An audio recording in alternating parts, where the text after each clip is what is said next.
And at the end of it, you've got a colourful project, but what have you done?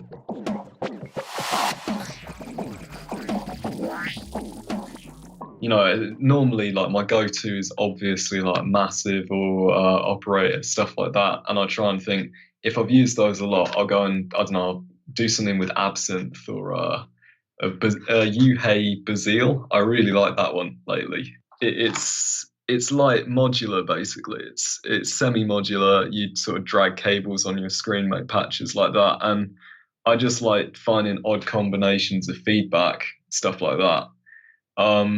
And then just seeing like what's the weirdest thing I can make to start out with, and then I'll just work through resampling that until it turns into like a Reese or something.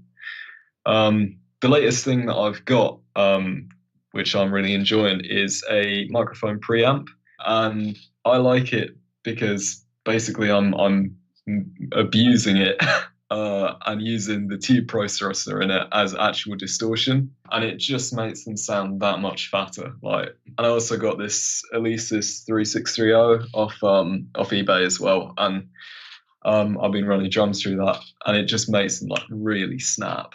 So like I'm getting a little bit into analog processing as well, just finding old stuff and running things through it, seeing how it sounds.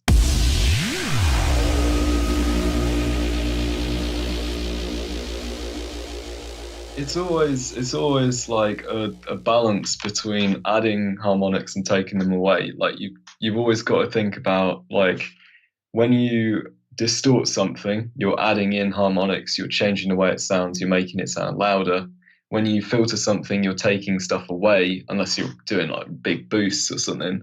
And it's always trying to like balance that while keeping it sort of strong, blocky sounding, like powerful, and also having enough filtering in it to give it some movement. So I normally try and balance like there being some some distortion and some filtering and some distortion to bring it back. So it's always like trying to find the path through the middle that doesn't leave it sounding like crushed and over processed, or it sounding really, really filtered and notchy.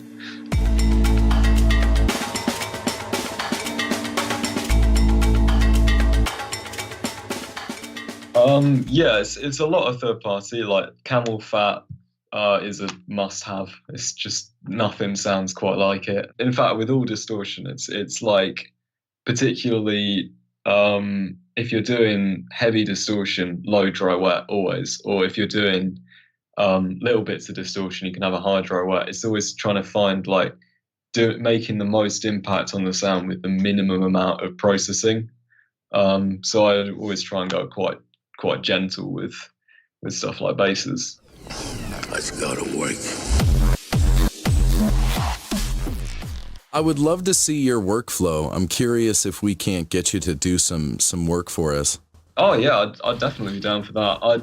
I remember your videos that you did help me out early on a lot. So like I'd easily repay the favor. So then you owe us.